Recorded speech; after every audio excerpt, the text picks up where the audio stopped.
اعوذ باللہ من الشیطان الرجیم، بسم اللہ الرحمن الرحیم۔ ناظرین کرام، اللہ کی توفیق سے ایک مرتبہ پھر خلاصہ قرآن کے ساتھ حاضر ہیں۔ انشاءاللہ آج پارہ نمبر 10 کا خلاصہ سیکھنے کی کوشش کریں گے۔ اللہ جل وعلا سے دعا گو ہیں وہ اپنے حبیب صلی اللہ تعالیٰ علیہ وسلم کے طفیل ہمیں قرآن سیکھنے، سکھانے، سمجھنے، سمجھانے اور دوسروں تک پہنچانے کی توفیق عطا فرمائے۔ بلا تاخیر غیر 10ویں پارے کا آغاز کرتے ہیں۔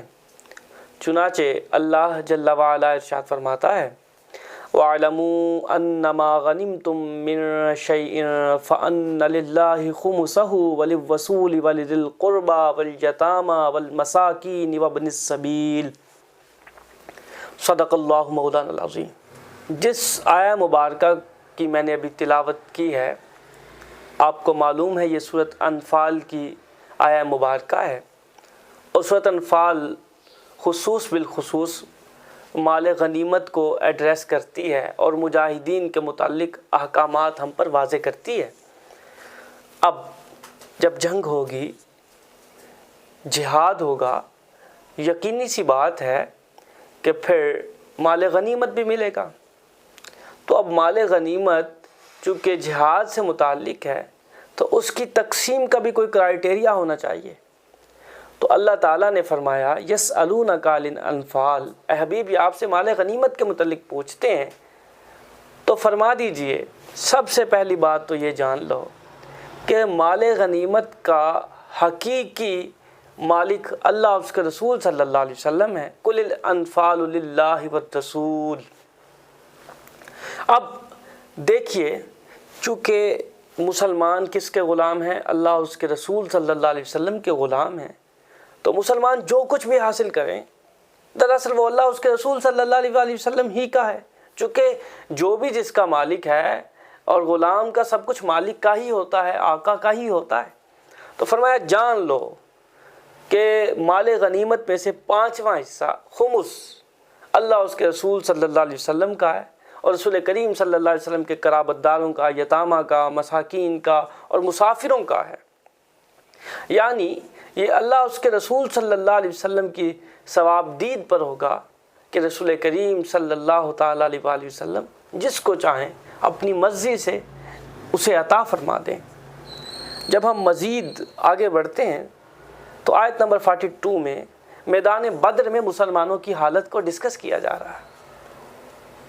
اب میدان بدر میں مسلمانوں کی حالت کیسی ہے کہ مجاہدین کی زمینی پوزیشن کفار کے مقابلے میں بظاہر کمزور ہے اور پانی کی قلت ہے۔ اب انسانی عقل کے مطابق اور انسانی شعور کے مطابق جو پانی کا مین سورس تھا اس دور میں وہ کیا تھا؟ کنویں تھے، چشمے تھے، تو اس کے اوپر کفار نے قبضہ کر لیا۔ اب مسلمانوں کے دلوں میں خدشات پیدا ہونے لگے تو اللہ تعالیٰ نے اپنی حکمت بیان کرتے ہوئے فرمایا وَلَكِنْ لِيَقْضِيَ اللَّهُ أَمْرًا كَانَ مَفْعُولًا۔ یہ ساری صورتحال جو تھی طے شدہ فیصلے کو نافذ اللہ تعالیٰ نے کر دیا، اور فرمایا اللہ یہ چاہتا تھا لِيَهْلِكَ مَنْ هَلَكَ عَنْ بَيِّنَةٍ وَيَحْيَىٰ مَنْ حَيَّ عَنْ بَيِّنَةٍ، کہ جو زندہ رہے، جو قائم رہے وہ واضح دلیل کے ساتھ قائم رہے، اور جو ہلاک ہو جائے وہ دلیل کے ساتھ ہلاک ہو جائے۔ عَنْ بَيِّنَةٍ وَيَحْيَىٰ مَنْ حَيَّ عَنْ بَيِّنَةٍ، اور بے شک اللہ سب کچھ سنتا ہے، جانتا ہے۔ اب دیکھیے آپ کہ وہ اسباب جو ظاہری ہیں جنہیں انسان اپنے دماغ میں یہ سوچتا ہے کہ یہ انسانی وسائل ہیں جن پر قبضہ کیا جا سکتا ہے اور شاید یہی فتح کا سبب بنیں گے، لیکن توحید ہمیں کسی اور چیز کی طرف لے جاتی ہے۔ اللہ کی وحدانیت، اسلام، قرآن، ایمان، اقان ہمیں کسی اور چیز کی طرف بلاتے ہیں، اور وہ یہ ہے کہ اے میرے بندو، جو چیز تم یہ سمجھتے ہو کہ تمہیں زمین سے حاصل ہوگی اور کسی دوسرے نے اس پر قبضہ کر لیا ہے تو تم کیوں پریشان ہوتے ہو؟ اللہ تعالیٰ تو ہر چاہے پر قادر ہے، وہ چاہے تو آسمان سے تم پر بارش نازل فرمائے، وہ چاہے تو تم پر نیند اور اونگ طاری فرما دے، وہ جہاں سے چاہے، جب چاہے، جیسے چاہے تمہارے لیے اسباب میسر کر سکتا ہے۔ وہ رب العالمین ہے، وہ خالق ہے۔ یہی غزوہ بدر کے اسباق میں سے ایک سبق ہے جو واضح طور پر میرے اور آپ کے لیے ہے۔ اور پھر اللہ تعالیٰ نے فتح کا ایک اصول بیان کیا۔ فتح یہ نہیں ہے کہ آپ نے پیچھے ہٹ جانا ہے، آپ نے چھوڑ دینا ہے، گیو اپ نہیں کرنا، کیونکہ ایک سمپل سا سوال ہے، آپ کس کے لیے لڑ رہے ہیں؟ آپ کی کاز کیا ہے؟ اگر تو آپ اللہ اس کے رسول صلی اللہ علیہ وسلم کے لیے لڑ رہے ہیں تو اس وقت تک گیو اپ مت کیجئے یہاں تک کہ آپ شہید کر دیے جائیں۔ اگر آپ نے گیو اپ کر دیا تو پھر آپ سوچیں وہ جنگ جسے آپ نے اتنا لڑ لیا تھا، جب کوئی نیا مجاہد آئے گا اسے دوبارہ سے اسی جنگ کو اسی سرے سے لڑنا ہوگا جہاں سے آپ نے شروع کیا تھا، اور نتیجہ کیا ہوگا کہ کبھی بھی مسلمان غالب نہیں آ سکیں گے۔ وہ ہمیشہ کٹتے رہیں گے، پستے رہیں گے، بکھرتے رہیں گے، منتشر ہوتے رہیں گے، بکتے رہیں گے، جھکتے رہیں گے، غلام بنتے رہیں گے، ذلیل و رسوا ہوتے رہیں گے، پیسے لے کر اپنے ہی مسلمان بھائیوں کا قتل کا تماشا دیکھتے رہیں گے، اور ایڈ کے نام پر ان کے ساتھ کھلواڑ کیا جاتا رہے گا۔ تو ارشاد فرمایا اذا لقیتم فئۃ فاثبتوا واذکروا اللہ کثیرا لعلکم تفلحون، جب تمہارا جنگ میں مقابلہ ہو تو پھر تم نے ایک ثابت قدم رہنا ہے۔ پھر وہ ظاہری طوفان کی دھمکیاں تمہیں ڈرا نہ سکیں، وہ ظاہری طور پر زمین کا نرم ہونا اور تمہارے پاس اسباب کا نہ ہونا، 2 گھوڑوں کا ہونا، 313 سواروں کا ہونا، اسلحہ جات کا نہ ہونا، تمہیں کہیں خائف نہ کر دے۔ اے میرے بندو فاثبتوا واذکروا اللہ، مجھے یاد کرو، مجھ اللہ کو یاد کرو کہ اسباب کا مالک میں ہوں، میں اگر چاہوں تو زہر اثر نہیں کرتا، میں اگر چاہوں تو زہر کے ساتھ زندگی دیتا ہوں۔ واذکروا اللہ، مجھے یاد کرو، کثرت سے یاد کرو، کیوں؟ تاکہ تم فلاح پا سکو۔ اور ارشاد فرمایا اب تم نے کرنا کیا ہے؟ اللہ اس کے رسول کی اطاعت کرنی ہے، باہم جھگڑنا نہیں ہے۔ اگر جھگڑو گے تو پھر کیا ہوگا؟ تم میں بزدلی داخل ہو جائے گی، پھر اقتدار کی جنگ ہو جائے گی، پھر اعلاء کلمت اللہ پیچھے رہ جائے گا، وَتَذْهَبَ رِيحُكُمْ، اور تمہاری ہوا اکھڑ جائے گی۔ وَاصْبِرُوا، صبر کرو، إِنَّ اللَّهَ مَعَ الصَّابِرِينَ، بے شک اللہ صبر کرنے والوں کے ساتھ ہے۔ اور پھر فرمایا کہ کدأب آل فرعون، اگر تم اپنی حالتوں کو نہیں بدلتے تو آل فرعون پہ غور کرو، کفروا بآیات اللہ، انہوں نے اللہ کی آیات کا انکار کیا، ان پر مختلف نشانیاں ظاہر کی گئیں، فأخذهم اللہ بذنوبہم، ان کے گناہوں کے سبب اللہ نے انہیں پکڑ لیا، اور بے شک اللہ قوی شدید العقاب، بہت سخت پکڑ کرنے والا ہے۔ اور پھر فرمایا کذبوا بآیات ربہم، جنہوں نے اپنے رب کی آیتوں کو جھٹلایا، فأہلکناہم، ہم نے انہیں ہلاک کر دیا، وأغرقنا آل فرعون، اور آل فرعون کو ہم نے غرق کر دیا، وکل کانوا ظالمین، وہ سارے ظالم تھے۔ تو میں آپ سے سوال پوچھتا ہوں، فرعون کو غرق کرنے والا کون؟ آل فرعون کو غرق کرنے والا کون؟ فرعون کے متبعین کو غرق کرنے والا کون؟ مشرکین کو ہلاک کر دینے والا کون؟ جواب آئے گا اللہ۔ تو کیا اس وقت فقط اللہ کی بادشاہی تھی؟ کیا آج اللہ کی بادشاہی نہیں ہے؟ ہے۔ اگر آج کے دور میں بھی متبعین فرعین، فرعون کے پیروکار اپنا مذہب نہیں چھوڑتے اور اپنے آباء اور اپنے اکابر کی تقلید نہیں چھوڑتے، تو مسلمانوں کو کیا ہو گیا ہے کہ وہ اپنے آباء، اپنے اجداد، اپنے اسلاف کی تقلید چھوڑے جاتے ہیں اور پھر سمجھتے ہیں کہ وہ کامیاب ہو جائیں گے؟ ہرگز نہیں، ہرگز نہیں، وہ بالکل کامیاب نہیں ہو سکتے۔ اور پھر وہ قانون اللہ نے ذکر فرمایا، خدا نے آج تک اس قوم کی حالت نہیں بدلی، نہ ہو جس کو خیال اپنی حالت آپ بدلنے کا۔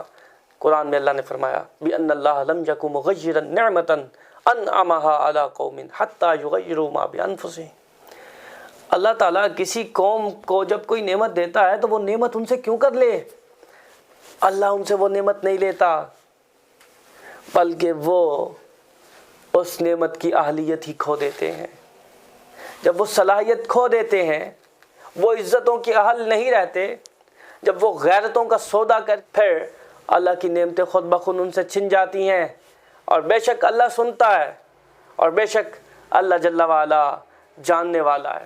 اللہ تعالیٰ آیت نمبر 60 میں ایمان والوں کو حکم دیتا ہے وَلَا يَحْسَبَنَّ الَّذِينَ كَفَرُوا سَبَقُوا إِنَّهُمْ لَا يُعْجِزُونَ وَأَعِدُّوا لَهُم مَّا اسْتَطَعْتُم مِّن قُوَّةٍ وَمِن رِّبَاطِ الْخَيْلِ، ہر طرح سے ہر وقت ہائی الرٹ رکھو، پوری دستیاب قوت اور اسباب کے ساتھ تیار رہو، اور فرمایا اس کے ذریعے تم نے دشمنوں کو ڈرا سکو، کہیں سستی کا مظاہرہ مت کرو، کہیں غفلت مت برتو۔ فرمایا وَإِن جَنَحُوا لِلسَّلْمِ فَاجْنَحْ لَهَا وَتَوَكَّلْ عَلَى اللَّهِ،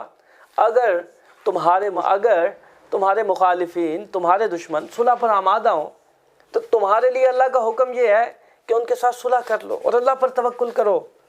کیوں اللہ پر توکل کرو؟ کہ عین ممکن ہے ان کی نیت میں دھوکہ دینا ہو۔ وَإِن يُرِيدُوا أَن يَخْدَعُوكَ فَإِنَّ حَسْبَكَ اللَّهُ، تو اے میرے حبیب کے غلاموں، اگر یہ تمہیں دھوکہ دینا چاہیں گے تو بے شک اللہ تمہارے لیے کافی ہے۔ هُوَ الَّذِي أَيَّدَكَ بِنَصْرِهِ وَبِالْمُؤْمِنِينَ، وہی ہے جس نے مدد کی تمہاری اور مومنین کی۔ اور پھر اللہ تبارک و تعالیٰ بتاتا ہے کہ اللہ کون ہے، اور اپنے حبیب صلی اللہ علیہ وسلم کو حکم دیتا ہے یا ایھا النبی حسبک اللہ، اے میرے حبیب اللہ تمہیں کافی ہے۔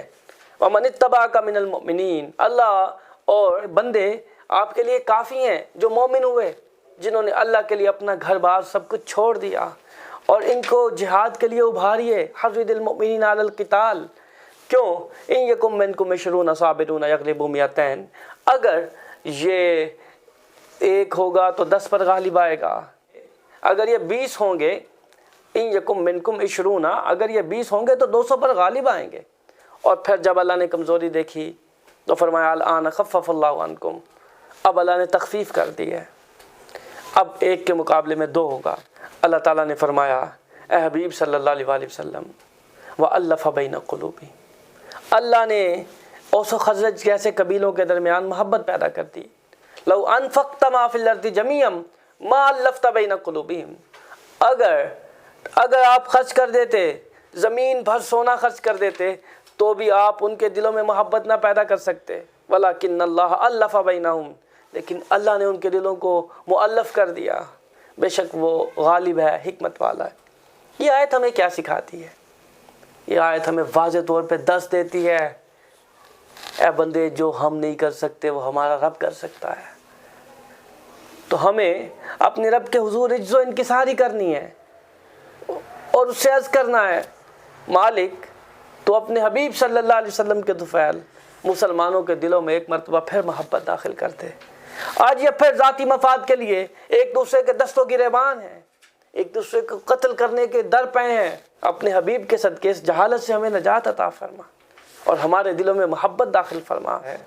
جیسا کہ میں نے آپ کو پہلے بتایا کہ یہ سورت مجاہدین اور جنگی قیدیوں کے مسائل کو ڈسکس کرتی ہے، تو ابتدائی اسلام میں جنگی قیدیوں کے احکام نہیں آئے تھے، اور رسول کریم صلی اللہ علیہ وسلم نے صحابہ کرام کے مشورے سے جنگی قیدیوں کو چھوڑنے کا فیصلہ فرمایا۔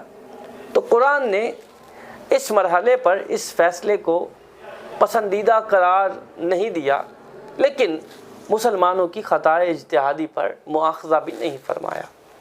تفصیلی احکام آپ کو پتہ ہے بعد میں آئے، اور پھر آیت نمبر 72 میں بتایا کہ جان و مال سے اللہ کے راستے میں جہاد کرنے والے، ان الذین آمنوا وہاجروا وجاہدوا باموالہم وانفسہم فی سبیل اللہ والذین آووا ونصروا اولئک بعضهم اولیاء بعض۔ یہ کون ہیں؟ مہاجرین ہیں، انصار صحابہ کرام، وہ ایک دوسرے کے دوست ہیں، اور فرمایا اولئک هم المؤمنون حقا، یہی سچے مومن ہیں، یہی حقیقی مومن ہیں۔ لہم مغفرۃ ورزق کریم، ان کے لیے اللہ کے ہاں بخشش ہے، معافی ہے، عزت والا رزق ہے۔ اور پھر فرمایا جیسے مسلمان ایک دوسرے کے دوست ہیں، اسی طرح کافر ایک دوسرے کے دوست ہیں۔ وہ کیا کرتے ہیں؟ وہ زمین میں فتنہ اور فساد پھیلانا چاہتے ہیں۔ یہاں سورۃ انفال کا اختتام ہوتا ہے، تو سورۃ توبہ کا آغاز ہوتا ہے۔ آپ کو معلوم ہے سورہ انفال اور سورہ توبہ کے مضامین چونکہ باہم مربوط ہیں، ملے ہوئے ہیں، اس لیے ان دونوں کے درمیان فصل کے لیے بسم اللہ نہیں لکھی جاتی۔ اس سورت کی پہلی آیت میں مشرکین عرب سے برات کا اعلان کرتے ہوئے انہیں مسلمانوں سے فیصلہ کن جنگ کرنے یا اسلام قبول کرنے کے لیے 4 ماہ کا وقت دیا گیا۔ اللہ نے فرمایا براءۃ من اللہ ورسولہ الی الذین عاہدتم من المشرکین فسیحوا فی الارض 4 اشہر واعلموا انکم غیر معجز اللہ وان اللہ مخزی الکافرین۔ بے شک تم اللہ کو عاجز نہیں کر سکتے، اور جان لو کہ بے شک اللہ تعالیٰ کافروں کو ذلیل کرنے والا ہے، رسوا کرنے والا ہے۔ انہوں نے مسلمانوں کے خلاف، اگر تو یہ صورتحال ہے، وہ کافر جنہوں نے مسلمانوں سے کوئی معاہدہ تو کیا ہے لیکن مسلمانوں کے خلاف کسی دشمن کی مدد نہیں کی، تو فرمایا مقررہ مدت تک مسلمان یک طرفہ طور پر معاہدہ نہ توڑیں۔ اور پھر فرمایا جب 4 ماہ گزر جائیں، مسلمان مشرکین عرب کے خلاف کریک ڈاؤن کریں، انہیں جہاں پائیں فَاقْتُلُوا الْمُشْرِكِينَ حَيْثُ وَجَدْتُمُوهُمْ، انہیں قتل کریں اور ان کا مکمل محاصرہ کریں، وہ جہاں بھی ملیں انہیں کیفر کردار تک پہنچایا جائے۔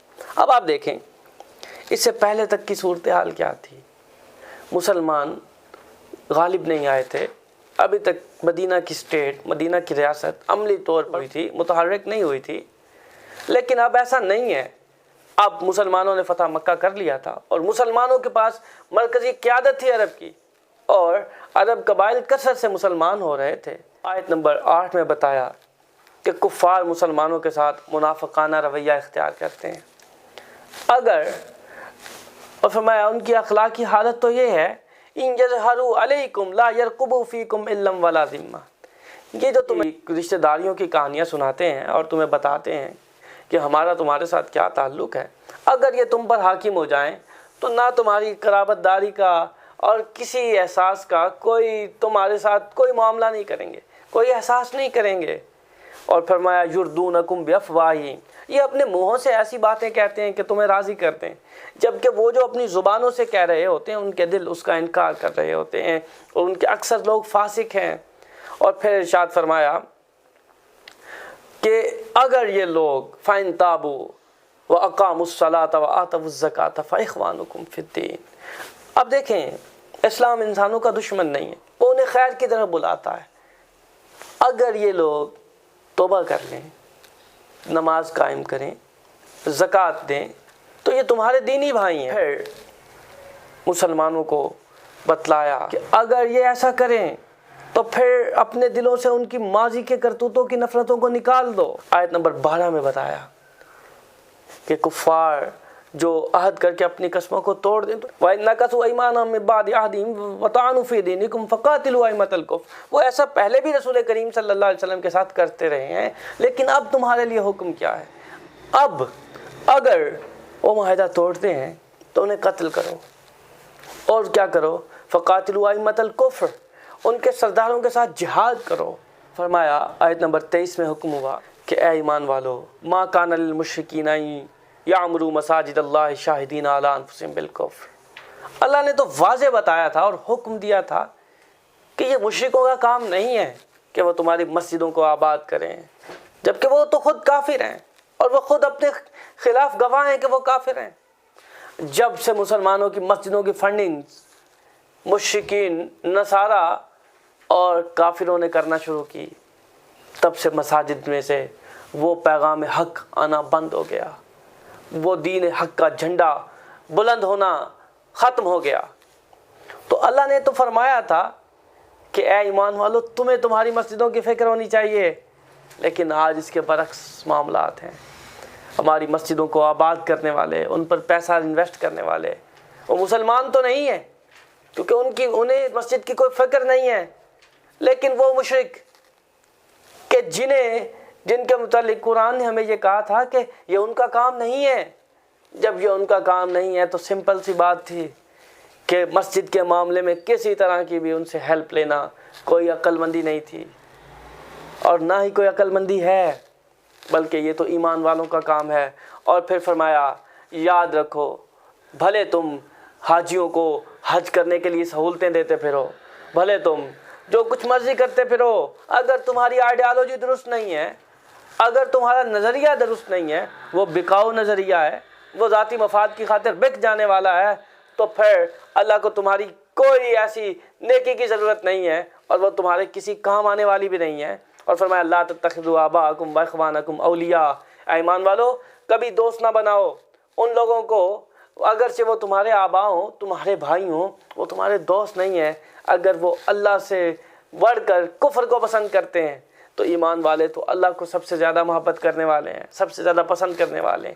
تو ایمان کا تقاضا یہ ہے کہ ان لوگوں کو کبھی دوست نہ رکھا جائے جو کفر کو دوست رکھتے ہیں، اور پھر جو اس سے پھر جائے وہ ظالم ہے۔ اور پھر اللہ تبارک و تعالیٰ نے فرمایا کہ کون کون سی چیزیں ہیں جس سے تمہیں آزمایا جائے گا اور تمہیں چیک کیا جائے گا۔ ان کان آباؤکم وابناؤکم واخوانکم وازواجکم وعشیرتکم واموال اقترفتموها وتجارۃ تخشون کسادها ومساکن ترضونها احب الیکم من اللہ ورسولہ وجہاد فی سبیلہ فتربصوا حتی یأتی اللہ بامرہ واللہ لا یہدی القوم الفاسقین۔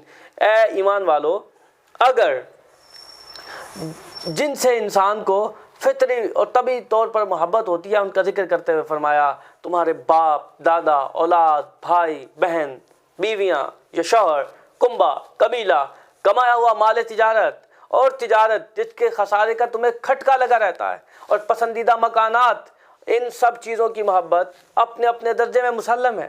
لیکن اگر یہ سب چیزیں مل کر بھی تمہارے لیے اللہ اور اس کے رسول اور جہاد فی سبیل اللہ سے زیادہ تمہیں پسند ہیں، زیادہ محبوب ہو جائیں، تو ایمان کا دعویٰ تو دور کی بات ہے، پھر تمہیں اللہ کے عذاب کا انتظار کرنا چاہیے۔ کہیں آج ایسا ہی تو نہیں ہے، کوئی اپنے آبا کو بچانے کے لیے حق کا انکار کرتا نظر آتا ہے، کوئی اپنے بیٹوں کو بچانے کے لیے کرپشن چھپاتا نظر آتا ہے، اور کوئی اپنے کاروبار پر جائز ٹیکس کو بچانے کے لیے اور ناجائز طریقے سے اکانومی چھپانے کے لیے مختلف طرح کے ہیلے بہانے کرتا ہوا نظر تو نہیں آتا۔ اور اسی طرح کوئی اپنے پسندیدہ محلات اور مکان بچانے کے لیے اپنے دین کا سودا کرتا ہوا تو نظر نہیں آتا، اپنے منصب، اپنے پسندیدہ عہدے کو بچانے کے لیے اللہ اس کے رسول کے احکامات کو پس پش ڈالتے ہوئے تو نظر نہیں آ رہے۔ کہیں ہم ان سب باتوں میں مبتلا تو نہیں ہو گئے؟ ہمیں غور کرنا چاہیے۔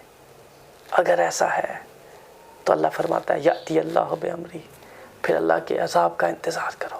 جب ہم آگے بڑھتے ہیں تو آیت نمبر 25 میں غزوہ حنین کا حوالہ دیا، لقد نصرکم اللہ فی مواطن کثیرہ ویوم حنین۔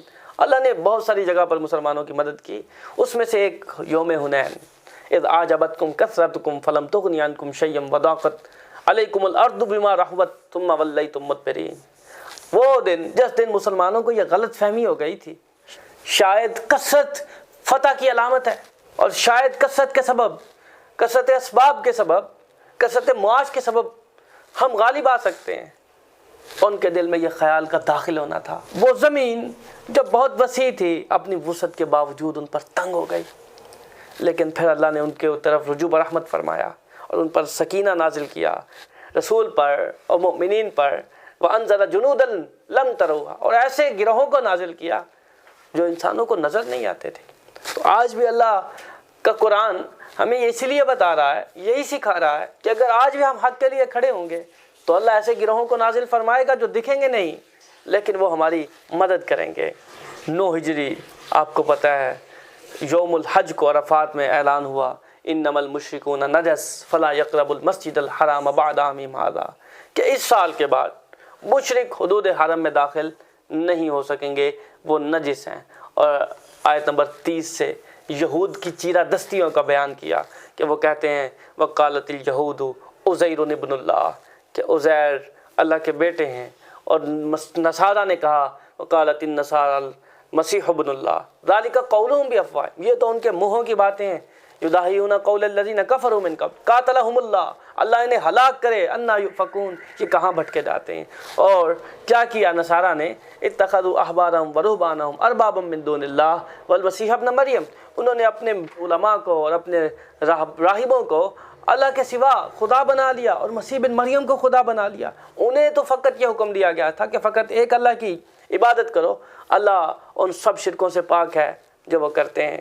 اور فرمایا یریدون ان یطفئوا نور اللہ، وہ اور اپنی پھونکوں سے اللہ کے دین کے نور کو بجھا دینا چاہتے ہیں، جبکہ اللہ اسے مکمل کر دینے والا ہے۔ اپنی پھونکوں سے اللہ کے نور کو بجھانا چاہتے ہیں، مگر اللہ ان کی خواہش کے برعکس اس نور کو مکمل فرمائے گا۔ اور اللہ نے اپنے رسول کو ہدایت اور دین حق کے ساتھ بھیجا ہے تاکہ اسلام کو تمام ادیان پر غالب کر دے۔ اللہ تعالیٰ نے زکوٰۃ نہ دینے والوں کو تنبیہ کرتے ہوئے فرمایا وہ لوگ کہ جو اپنی زکاتیں یکنیزون الذہب والفضۃ ولا ينفقونها فی سبیل اللہ فبشرہم بعذاب علیم، جو اپنے مال کو سینت سینت کر رکھتے ہیں، جمع کر کر کے رکھتے ہیں اور اللہ کے راستے میں خرچ نہیں کرتے، ان کے لیے کیا ہے؟ دردناک عذاب ہے۔ یوم یحمیٰ علیہا فی نار جہنم فتکویٰ بہا جباہہم وجنوبہم وظہورہم ھذا ما کنزتم لانفسکم فذوقوا ما کنتم تکنزون، ان سے کہا جائے گا جب ان کی پشتیں داغی جائیں گی اور جب ان کی پیشانیاں داغی جائیں گی ان کے اس سونے اور چاندی سے جسے وہ سینت سینت کر رکھتے تھے، اللہ کے راستے میں خرچ نہیں کرتے تھے، یہ ہے وہ تمہارا خزانہ جسے تم نے اپنے لیے کنز کر کے رکھا تھا، اب چکھو اس کا مزہ۔ اللہ تعالیٰ نے بتایا کہ اللہ کے ہاں مہینوں کی تعداد ابتدائی سے 12 ہے، ان میں سے 4 ذوالقعدہ، ذوالحجہ، محرم اور رجب حرمت والے ہیں۔ ان مہینے میں جنگ کرنا حرام قرار دیا۔ کفار مکہ جب ان مہینوں میں جنگ کرنا چاہتے تو ان کی ترتیب میں رد و بدل کر دیا کرتے۔ اللہ نے فرمایا کہ مہینوں کو مؤخر کرنا کفر میں زیادتی ہے۔ آیت نمبر 40 میں سفر ہجرت کے موقع پر غار ثور میں جناب ابوبکر کی رفاقت خاص کو ایک امتیازی شان کے ساتھ بتایا اور اس میں مختلف طریقے سے 6 مرتبہ حضرت ابوبکر کا ذکر ہوا، اور پھر فرمایا اللہ نے کلمہ کفر کو پست رکھا اور اللہ کا دین ہی سر بلند ہے، وَكَلِمَةُ اللَّهِ هِيَ الْعُلْيَا، اور آگے فرمایا جب جہاد کے لیے عام لام بندی کا حکم ہو جائے تو پھر تم جس حال میں بھی ہو تمام وسائل کے ساتھ جہاد میں شریک ہو جاؤ۔ فرمایا منافقین قسمیں کھا کر اور طرح طرح کے بہانے بنا کر جہاد سے پہلو تہی اختیار کرتے ہیں، جبکہ سچے مومن دل و جان سے لیے جہاد کے لیے نکل کھڑے ہوتے ہیں۔ مزید فرمایا جہاد سے پہلو تہی اختیار کرنے والے وہ لوگ ہیں لا یؤمنون باللہ والیوم الآخر وارتابت قلوبہم فہم فی ریبہم یترددون، جن کا اللہ پر قیامت پر ایمان نہیں اور جن کے دلوں میں شک کی بیماری ہے، ایسی تشکیک کے مارے جنگ میں شامل بھی ہو جائیں تو کیا کریں گے؟ فساد کا باعث بنیں گے اور مجاہدین کی صفوں میں فتنے اور سازشیں بپا کریں گے، اور یہ لوگ پہلے بھی ایسا کرتے رہے۔ اور منافقین کا شعار یہ ہے جب مسلمانوں کو کوئی بھلائی پہنچتی ہے تو ان تصب کا حسنۃ تسؤہم، انہیں بڑی تکلیف ہوتی ہے، وان تصب کا مصیبہ، اور جب مسلمانوں کو کوئی تکلیف پہنچتی ہے تو وہ کہتے ہیں کہ دیکھو ہمیں تو یہ نتیجہ پہلے سے معلوم تھا اس لیے ہم نے احتیاط سے کام لیا۔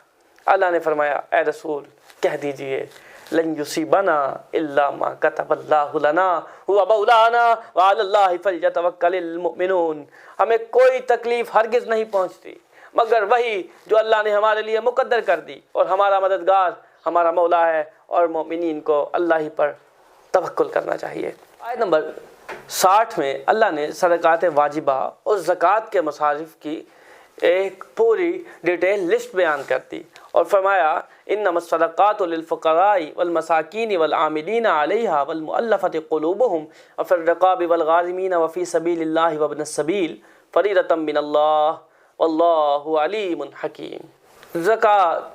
صدقات واجبہ کے مصارف 8 ہیں، فقراء، مساکین، عاملین زکوٰۃ، مؤلفۃ القلوب، اور غلامی سے گردن کو آزاد کرانے والے جو قرض کے بار تلے دبے ہوئے ہوں، فی سبیل اللہ یعنی جنہوں نے اپنے آپ کو کل وقت ہی اللہ کے دین کے لیے وقف کر رکھا، اور مسافر۔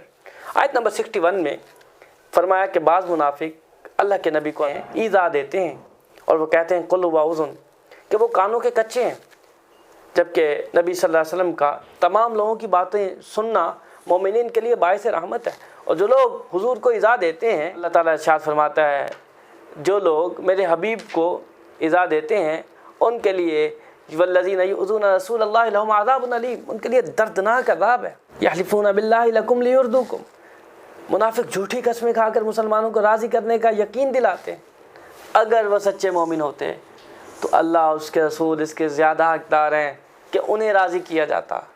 منافقوں کا شعار یہ بھی ہے کہ وہ مسلمانوں کا مذاق اڑاتے ہیں، اور جب ان سے کہا جاتا ہے کہ کیا تم اللہ اس کے رسول کی آیتوں کا مذاق کرتے ہو تو وہ کہتے ہیں انما کننا نخوض ونلعب۔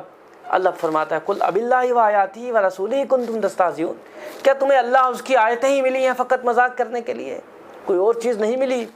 اللہ تعالیٰ آیت نمبر 67 میں فرماتا ہے منافق مرد اور عورتیں ایک دوسرے کے مشابہ ہیں، المنافقون والمنافقات بعضهم من بعض یأمرون بالمنکر وینہون عن المعروف، وہ برائی کا حکم دیتے ہیں اور نیکی سے منع کرتے ہیں اور اللہ کے راستے میں خرچ نہیں کرتے۔ ویقبضون ایدیہم، وہ اپنے ہاتھوں کو دبا کے رکھتے ہیں، اپنے خزانوں کے منہ بند رکھتے ہیں۔ نسوا اللہ فنسیہم، انہوں نے اللہ کو بھلا دیا، اللہ نے انہیں بھلا دیا۔ ان المنافقین هم الفاسقون، بے شک منافق ہی فاسق ہیں۔ اور پھر اللہ نے فرمایا ان کے ساتھ اللہ نے نار جہنم کا وعدہ کیا اور وہ ان کے لیے کافی ہے۔ ولعنہم اللہ، اللہ نے ان پر لعنت کی اور ان کے لیے ہمیشہ رہنے والا عذاب ہے۔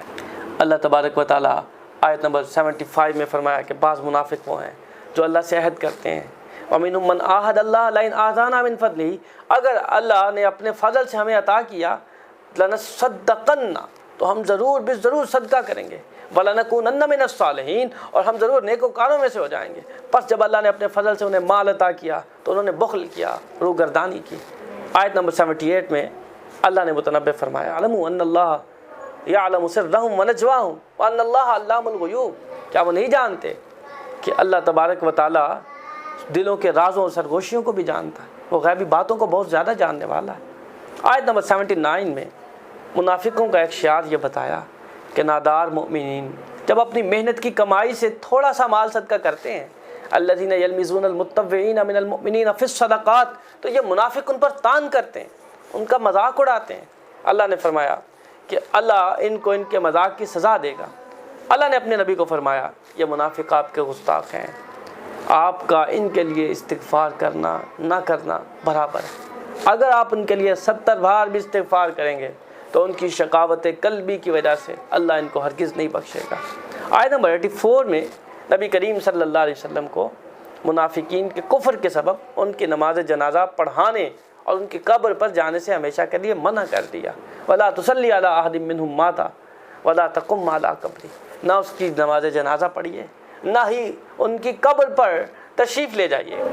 آیات میں منافقین کی مسلسل مذمت فرمانے کے بعد اللہ نے ضعیفوں، بیماروں اور ناداروں کو عذر کی بنا پر رخصت عطا فرمائی اور فرمایا لیس علی الضعفاء ولا علی المرضى ولا علی الذین لا یجدون ما ينفقون حرج اذا نصحوا للہ ورسولہ، اور ایسے مجاہدین کو بھی جو خود بھی جہاد کے لیے اپنے مصارف برداشت نہ کر سکتے ہوں اور رسول اللہ کے پاس بھی ان کی سواری اور زاد راہ کا سامان نہ ہو۔ البتہ جو لوگ صحت مند ہونے اور مالی وسائل رکھنے کے باوجود جہاد سے پہلو تہی اختیار کرنا چاہیں تو وہ قابل مذمت ہیں۔